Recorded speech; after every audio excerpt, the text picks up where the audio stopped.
Welcome to the channel where all you gotta do is design a sequential shifter for a useless transmission.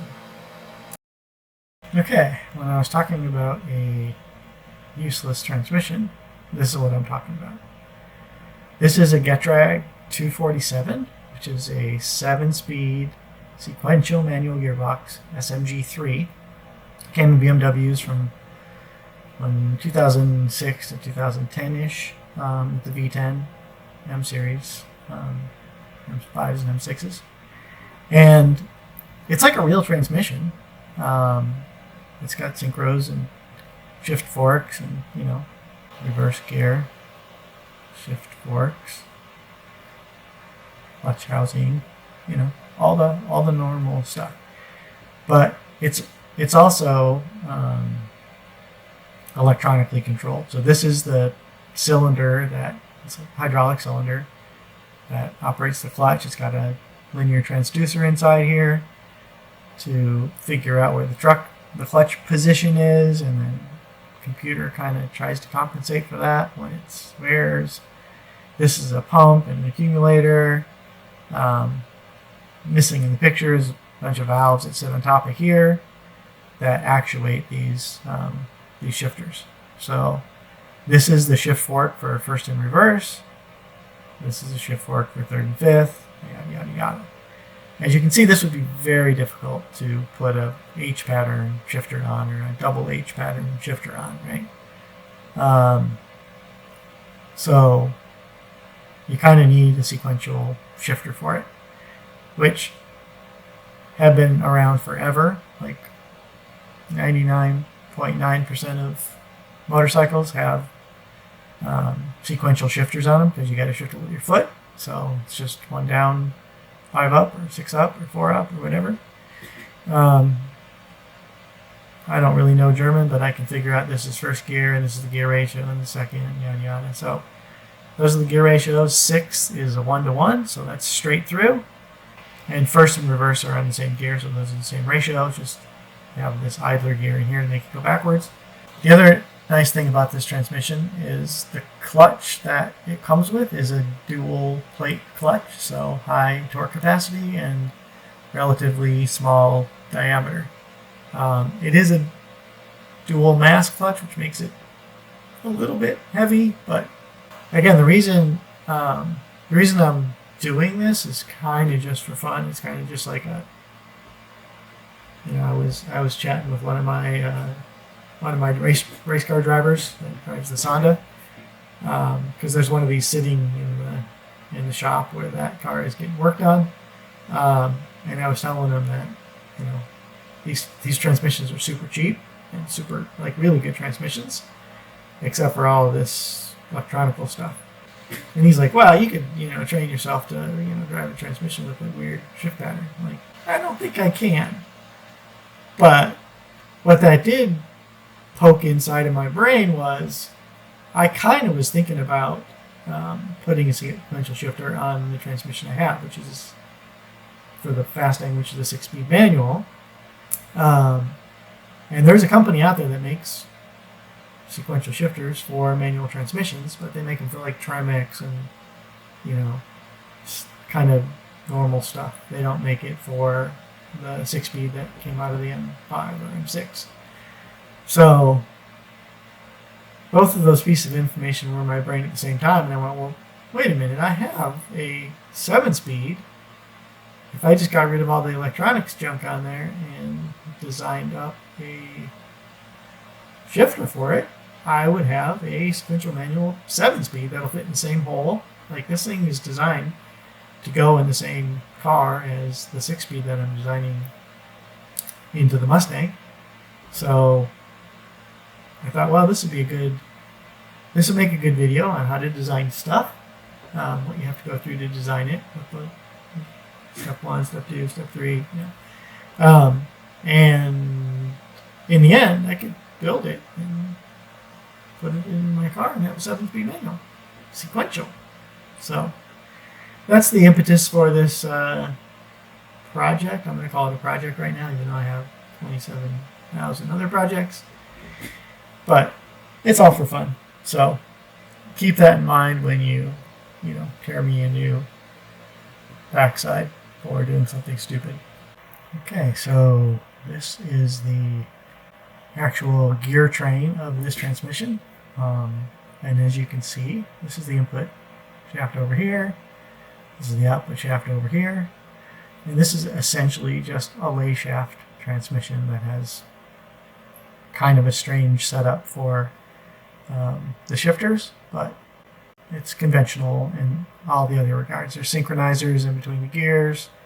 There's shift forks to slide them in and out. There's a reverse gear. So basically how this works is the main shaft drives this gear, which drives this lay shaft, which is this shaft here. All these gears spin at the same time. So as long as the input gear is spinning, this lay shaft is spinning. And then depending on what output shaft you want, you move one of these shift forks. So in this case, this shift fork here, if you move it forward, that locks this output shaft to the input shaft, and that's 6th gear. That's a 1-to-1. But if you go this way, then the power transfer goes through this gear to the lay shaft, over to this one, and then as you can see, this gear is bigger than this one, so that's overdriven. So that's 7. So this shift fork is 6-7 shift fork.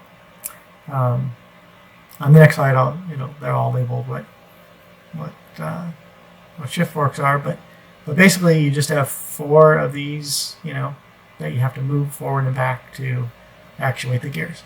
Now, on a normal H pattern, the way it works is, when you push the lever forward or pull the lever back, basically you're pulling it out of gear, and then you're selecting a different shift fork and then engaging the other one. So there's no possible way you can be in 2 gears at once unless your shifter's broken, right? Because the first thing you do is pull it out of gear, and then you're in neutral on all of them, and then you select the gear that you want, and then move the lever, and that pulls that other shift fork. So that's not really feasible with this crazy shift pattern, so that's why sequential is in our future. So this is the same picture with some scribbles on it. So as you can see, this shift fork is reverse. Push it forward, you get reverse. Pull it back, you get first. And then I've labeled all the gears as well, so you can see how they work. Like, this says 6th gear, but really there really isn't a 6th gear. When you're in 6th gear, there's no torque going through any gears. It just goes straight through 1-to-1. But the slider is engaging into this gear, so that's why I labeled it 6. So 6, 7. This slider here, or this shift fork here is 3rd and 5th. This one here is 2nd and 4th, and this one here is 1st and reverse. So quite simple once you understand how it works. I mean, there's obviously support bearings and whatnot in here, seals, splashy splash, some oil, blah blah blah. But it's a fairly simple arrangement. It's pretty typical of a lay shaft transmission. So shouldn't be any issues there. So this is what's called a barrel cam, and this is what's typically used on motorcycle transmissions. And basically, this little slot is there's a little pin in the shift fork that sits inside this slot, and as you rotate this barrel cam with the shifter, it moves left to right, and that engages the different gears. So you can see this one here. I happen to know that this is the 1st, 2nd, and the reason I know that is because see all these. This is the detent to hold it into gear. So this is holding it into a gear here, and this is holding it into neutral, and this is holding it into a gear here. And this little divot here doesn't look like the other ones because between 1st and 2nd there's a little detent, and that little detent lines up with this. So this is 1st gear here, and then this is neutral. When the pin is in here, this is neutral, and then this is second gear, and then third, and around and around. So that's how it works. This over here, I'll get into how that works in a little bit, but this is there's a little claw that it's actually a pawl driver, but it's like a little claw that grabs onto these little pins and pushes it as far as it can push it, and it can only push it so far because it runs out of travel. The detent holds it into gear, and then the thing springs back and grabs. It's like a ratcheting mechanism, right? So when you're shifting from first to second, it grabs potentially this one, and then second to third this one, and third to fourth this one, right? So every time you upshift or downshift, it grabs a different one of these little pins and pulls it, or pushes it, depending on which way you're going. Okay, so remember I was talking about little pins on shift forks? So these are the shift forks, these little guys here. Those just basically move the synchro ring back and forth. And you can see this little groove interfaces with that pin. And as you move the barrel, it slides this one this way or that way. And this one looks like this is in gear here. And then when you rotate the barrel cam, this will be in neutral. Right? And then this one will be in gear again. And then back over here it'll be in a different gear. And this one will be back in neutral. So it's doing two things when you pull on that lever. It's taking it out of one gear and putting it into another one. And if you don't have the shape of this barrel cam right, bad news. So this is the pawl that I was talking about. I think I called it a claw at some point, but like your shifter, you push up and down with your foot, connects to there, and then this is on a bushing, and then you can see there's like a little spring here that returns it to the same position each time. And then these little claws interface with this little pin, right? So when you move it one way, let's say you rotate this thing down, this thing hits this and rotates it that way. And then this spring returns it back to center. So now this one will be where this is, and it'll be in the center of this claw, essentially. And then depending on if you want to shift up or down again, you can move it up, and then it'll grab this one, rotate it around here, and then it'll only go so far because this thing has a limit on it. And this thing can only pull so far as well because the angles, right? The angle gets to be 0, right? You can't keep pulling this thing round and round and only go so far because the pressure angle becomes 0. So that's how these all work. They're all a little bit different, but basically there's a return spring that returns it. So this claw is on the center. Like the center of this slot is lined up with the pin. And then whether you go up or down, it rotates it this way or that way and upshifts or downshifts. This may not be everybody's process, but this is my kind of design process. Ignore the fact that those are my initials. So knowing how sequential manual gearboxes work, or sequential gearboxes work on typical motorcycles, I kind of cartooned it up as barrel cams because, that's what you know. So you typically do what you know and then kind of assess what the benefits and liabilities are of that design.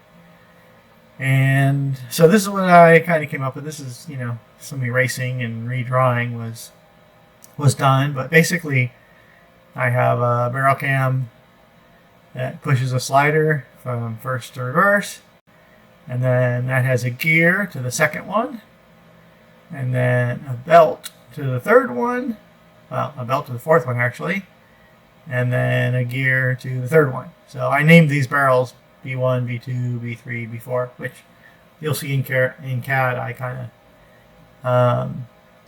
of carried over those names, and then this is kind of a side view of it. Right? There's the barrel cam, there's the gear, there's the pawl, and that slides the slider back in and out.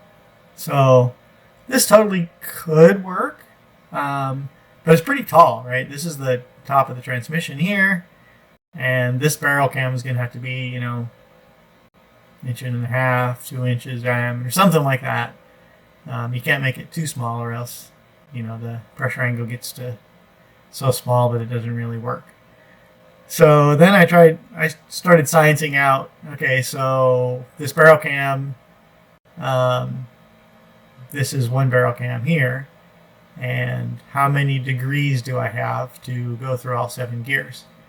So I originally landed on 45 degrees, which I kind of changed a little bit, and I'll probably change again, but basically you start at 0, 22.5 degrees is neutral, and then 45 degrees, because you have to have a neutral at some point, right? Because this one doesn't inherently have a neutral. So from 45 degrees you go from first gear, reverse to first gear, and then 45 more degrees, so you're at 90 now, that's in second, and then 45 more degrees, now you're in third, right? So these are the cams, these are the barrel cams. This is the cam on the right, which I called B1, and then this is the next cam over, this is B2, and then this is the next cam over, this is B3, yada yada yada. Actually, no, this is B4. You have to look at the magic decoder ring over here. So the only one that's really easy is B3, which is 6, 7. Right, that's this guy, which just does one thing, right? So, and then I kind of scienced out, okay, so now I got every 45 degrees. So I kind of labeled 0 degrees reverse, 22.5 neutral, blah, blah, blah, blah, all the way down to 7th gear. And then what my cams were doing. And it turns out that you don't go B1, B2, B3, B4. You go B1, starts the world out, reverse in first. And then the next one in second gear, which is barrel 4, over here. So that's that one. And then B2 is your next one. That's 3 and 5. And then the last one is B3. Which is kind of weird, but that's the way I numbered it, and so I stayed with that convention. But basically, this is how you're going through the gears, right? You go, barrel 1 is moving initially, goes neutral, then it goes to... and this F and B, that's like if it's pushing the slider forward or back. So forward is reverse. So, and the reason I did this is because I have to understand, like, how many cams do I need, right? So this one, within 45 degrees, it goes from forward to neutral to back. And then this one here does the same thing. So this cam here goes forward to back in 45 degrees. So this B1 cam and this B3 cam are essentially the same cams, right? They just they're oriented in a different way. And then B4 and B2, they take 90 degrees, but they're backwards, right? This one's forward, then neutral, then back, and this one's back, then neutral, then forward. So these are essentially the same cams, just flipped upside down, like a mirror image of each other. Not exactly the way I ended up doing it, but this is kind of how I all worked it all out in my brain. So that's why it says up here I need 2 barrel cams, 2 that are 45 degrees, and 2 that are 90 degrees, because this one and this one, there's a gear in between, right? This one skips 4th, and this one skips 3rd, right? So these are the 90 degree cams, and then these are the 45 degree cams. So anyway, that's how I worked it out. In my mind, this was essentially, okay. And I had it like in my brain how it was going to work, and I knew this concept worked. But until you get it to scale, you don't really have anything. So you have to put it in CAD. Like I could draw this any scale I want, and this is going, through the dashboard. Doesn't work, right? So you kind of have to get some consensus on what the scale of these things need to be, how tall they need to be, whatever. So the next thing was to take my gibberish notes here and put them into CAD. Okay, so this is my very crude CAD. These are the cams.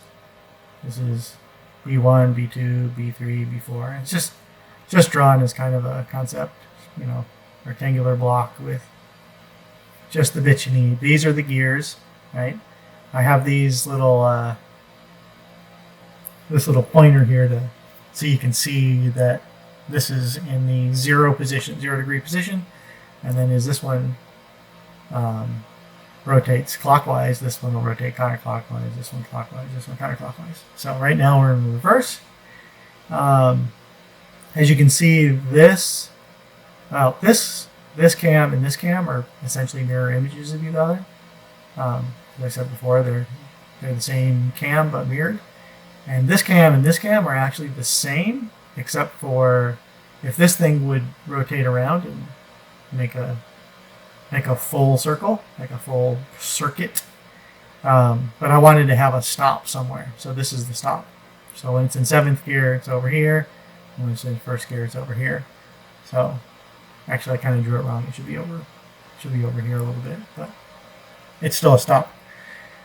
So this is not a barrel cam, as you might notice. This is what's considered a face cam. So this can be machined on a 3-axis mill. Just put an end mill in here smaller and just around there, put cutter comp in there to compensate for it. This is currently drawn with a 6mm pin, and these gears are 2 inches in diameter. So there's a little bit left on the outside of this because there's got to be actual gear teeth inside that gear. So I have to leave a little bit of room here. But this is basically the concept. So I have a video that I'll show in a little bit on how these things roll through the gears. There's a little kerfuffle in there, but I notice it. A few people might notice it. But basically these the little blue rectangles sticking out of the bottom, those show what gear it's in. So that's in reverse because that one's sticking forward. And you only want one of these to be off center. Like it's either the 3 on the left are in neutral position, the one on the right is forward, and then you never want 2 of those to be out of the neutral position, or bad things happen.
This is essentially the shape of the top of the transmission, and the gear train that I kind of drew in CAD isn't quite going to fit in there. So I think I'm going to come up with a different arrangement for the gears. I think I might have to go to a bigger diameter gear.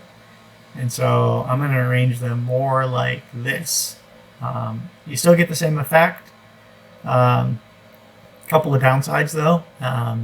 Now you're going to you either have to put the cam off of the center, like the pin off center of the rotation axis, or you're going to have like a kick out in the slider, which I think I'm going to do later. I'm going to keep the cam symmetrical.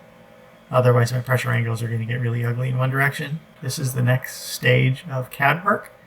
So I have a transmission down in the shed that I'll take the cover off and kind of measure where the bolts are, measure where these little engagement slider interfaces to the hydraulic cylinders, and I'll get that in CAD. That will be my next video, part 2. I don't know how many parts it's going to be. Time will tell. Thanks for watching.